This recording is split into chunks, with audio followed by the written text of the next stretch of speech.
One minute he was just waiting for his luggage. The next, he was being treated like a suspect. But this officer picked the wrong man to mess with. Los Angeles International Airport was its usual chaos. Gate changes blaring over the intercom, kids crying, business travelers glued to their phones, and exhausted vacationers dragging suitcases behind them. Omari Qasim had just stepped off a 5-hour flight from Dallas, a little stiff from sitting so long but relieved to be back in California. He wasn't the type to complain, though. He had a good life.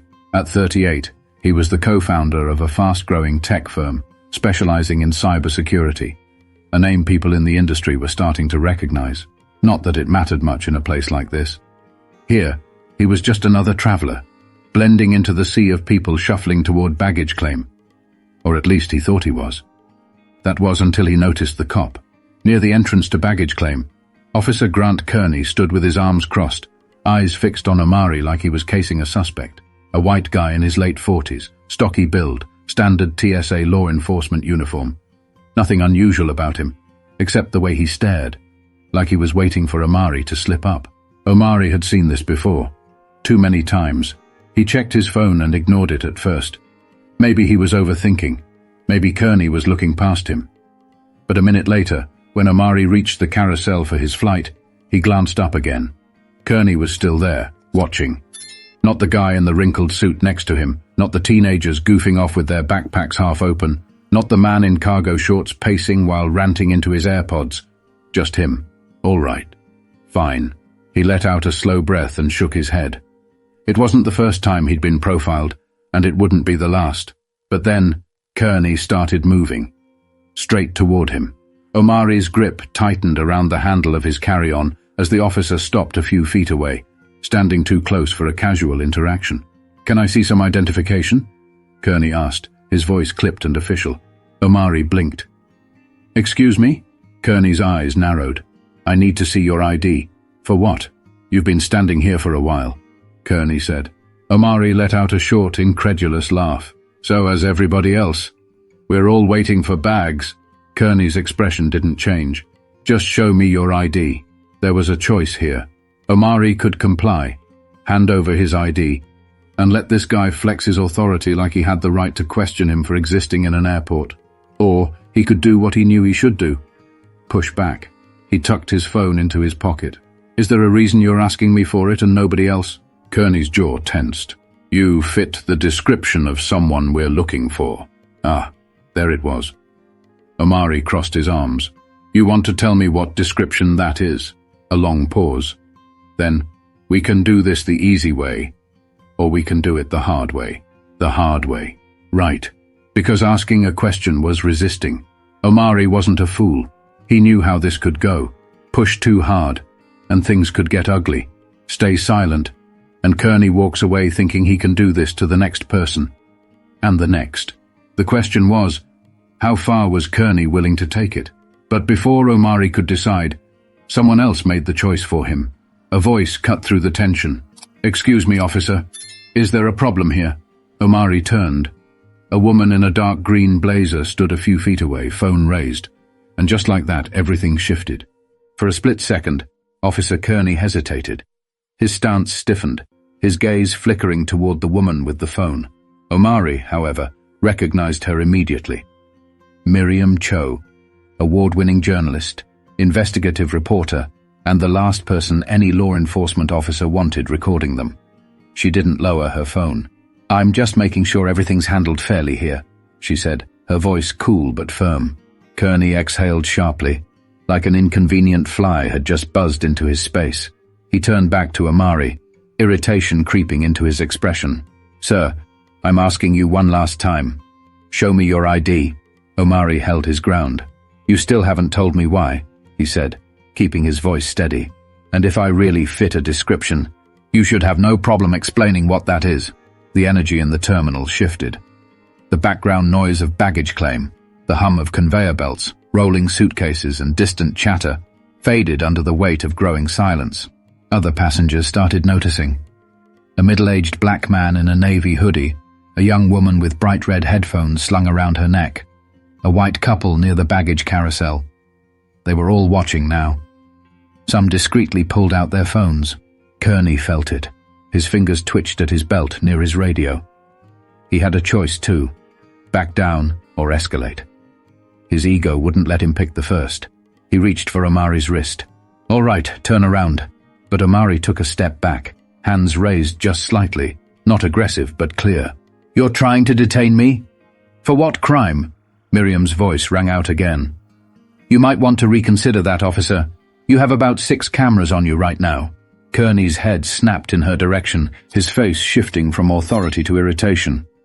"Ma'am, this is a law enforcement matter. Stay out of it." Miriam didn't blink. "It became a public matter the second you singled him out without cause." More voices now. Not loud, but enough to make it clear. This wasn't going to be swept under the rug. A woman nearby spoke up. "Yeah, why is he the only one being questioned?" "I saw the whole thing," a younger guy muttered. "He was just standing here." Kearney's face tightened. This wasn't how it was supposed to go. Usually when he exerted control, people complied. They lowered their heads, answered his questions, showed their papers, made it easier for themselves. But not today. Omari saw it in his eyes, the realization sinking in. Kearney had miscalculated, and then, just as the tension teetered on the edge, a new voice entered the scene. "Officer Kearney." The firm, authoritative tone came from behind. Kearney turned, and so did Omari. A man in a grey blazer and airport security badge strode toward them. Rodney Finch, Airport Security Director. A name Omari recognized, though they'd never met in person. Finch's eyes moved from Kearney's stiff posture to Omari's composed but tense stance, and then to the crowd gathering nearby, phones still recording. He understood the situation immediately. His gaze hardened. What exactly is going on here? And just like that, the tables started to turn. The tension crackled in the air, thick enough to choke on. Officer Kearney's posture turned rigid, his jaw tight as he shifted his weight from one foot to the other. He knew Finch outranked him in this setting, but the frustration simmering beneath his skin was hard to contain. Omari, on the other hand, remained still, his heart steady. He wasn't going to gloat, wasn't going to smirk, because this wasn't over. Not yet. Finch's sharp gaze flickered between them. "Kearney, I asked you a question. What's the issue here?" Kearney hesitated. He knew how this looked, but backing down, not an option. "This individual was acting suspiciously," he said, voice clipped. "He was lingering near baggage claim, and when asked for identification, he refused to comply." Omari let out a breath through his nose. "I refused because you singled me out for no reason. I was standing here just like everyone else, waiting for my bag." Finch's expression darkened. He'd been in airport security long enough to know when a situation had gone sideways. And this was bad. He turned to Omari. "Sir, I apologize for any inconvenience. Are you waiting for a checked bag?" Omari nodded once. "Yes. Do you have your baggage tag?" Without a word, Omari pulled out his phone, scrolling to the digital copy of his baggage receipt. He held it up. Finch glanced at it, then turned to Kearney. "Did you ask for this?" Finch asked, his tone dangerously even. Kearney's nostrils flared. "I asked for ID." Finch's stare hardened. "Did you ask for his baggage claim receipt?" Kearney didn't answer, because they both knew the truth. Finch exhaled sharply and turned to Omari. "You're free to collect your bag, sir. I appreciate your patience." Omari could have left it at that. Could have just taken the out and walked away, but something in him refused. "This keeps happening," he said. His voice quieter now, but somehow heavier. "And the worst part? Guys like him never think twice about it." A ripple of murmurs spread through the small crowd. Finch nodded slowly. "I understand your frustration." "No, you don't." Omari met his gaze, steady and unblinking. "But you could try." Silence. Kearney's face burned red, but his pride wouldn't let him back down. Omari wasn't looking for an apology. Not from him. He glanced at Miriam, whose phone was still recording. "Do you have everything you need?" She gave a slow, knowing nod. Kearney felt it now, the weight of real consequences. The public eye was on him, and in this era, that mattered more than a badge. Finch exhaled through his nose, choosing his next words carefully. "I'll be reviewing the footage, Officer Kearney. We'll have a conversation later." Omari didn't gloat. He didn't need to, because the shift had already happened, and Kearney knew it. Kearney stood stiff as a board, his face a shade darker than before. Whether from anger or realization, it didn't matter. He had lost control of the situation, and he knew it, but letting go wasn't in his nature. "You're making a mistake," Kearney muttered under his breath, barely loud enough for Finch to hear. Finch's expression didn't change. "The only mistake I see is an officer using his badge to harass someone who was minding his business." A few people in the crowd murmured in agreement. A woman nearby whispered something to her friend, shaking her head. Someone else let out a low, disapproving whistle.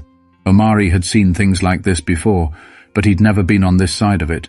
Usually the system protected its own, not today. Miriam stepped forward, lowering her phone slightly, but still keeping it recording. "Officer Kearney, do you have a statement you'd like to make for the record?" The way Kearney's head snapped toward her, she might as well have slapped him. His hands curled into fists at his sides. His mouth opened, then closed. His jaw flexed, but what could he say? Anything that came out of his mouth could and would be used against him. Finch didn't let the silence hang for long. "Kearney, you're dismissed.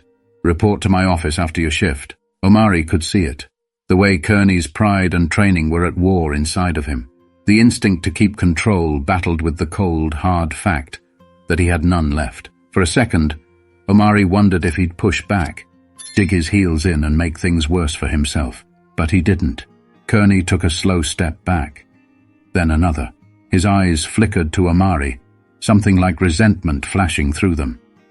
Omari held his gaze, not in anger, not even in triumph, just recognition. This moment would stay with Kearney longer than it would stay with him. Without another word, Kearney turned and walked away. The second he was gone, the energy shifted again. Someone let out a breath they'd been holding. A man in a plaid shirt chuckled under his breath, shaking his head. A woman in a leather jacket muttered, "About time." And just like that, the crowd began to scatter. Omari rolled his shoulders, exhaling slowly. The tension that had gripped his body for the last 10 minutes finally started to ease. Miriam stepped closer. "You okay?" Omari gave a small, tired nod. "Yeah, you handled that well. I shouldn't have had to handle it at all." Miriam's lips pressed together, but she didn't disagree. Finch cleared his throat.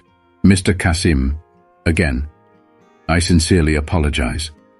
If you'd like to file a complaint, I'd be happy to assist." Omari shook his head. "No need."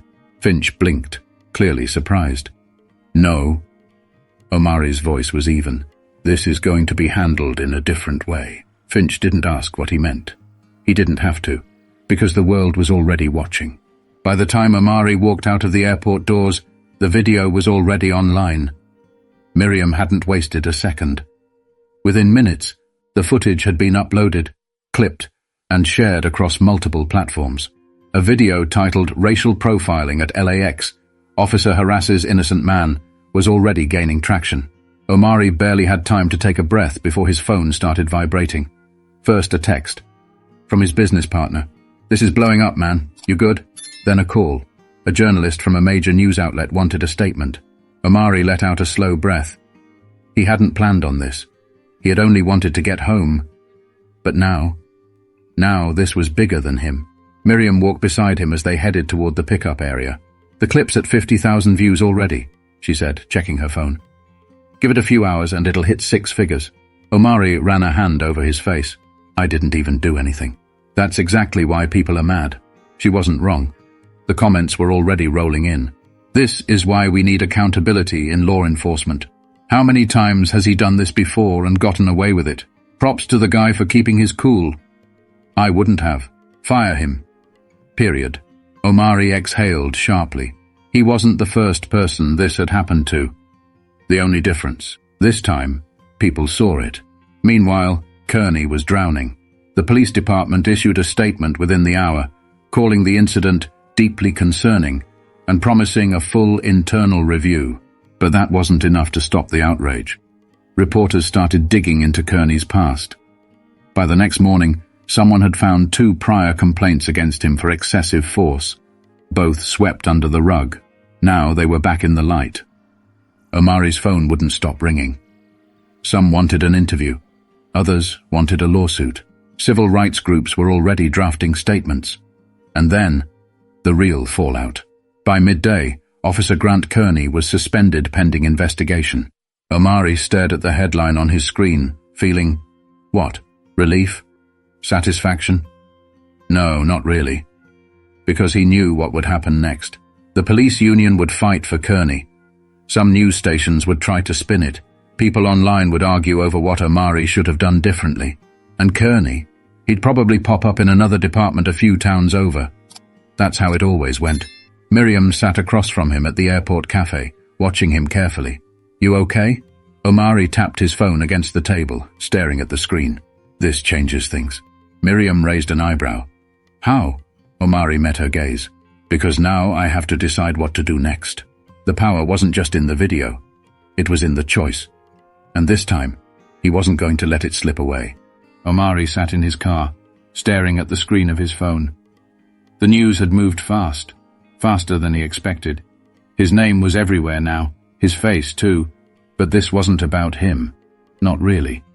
He scrolled through the messages flooding his inbox, some from old college friends, some from strangers, people thanking him, sharing their own stories. This happened to me last year at an airport in Phoenix. I filed a complaint, and nothing came of it. My brother went through the same thing, but he wasn't as lucky. They arrested him for resisting. Thank you for standing your ground. We all see this too often. Omari let out a slow breath. He had options. He could do an interview, go on a podcast, maybe even take legal action. But what would that change? He glanced out the window at the traffic moving along Century Boulevard, the constant rhythm of a city that never stopped. Miriam's voice still echoed in his mind. You handled that well, but had he? Or had he just survived it?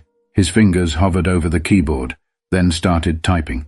I wasn't looking for a fight today. I was just trying to get home. But that's the thing about moments like this.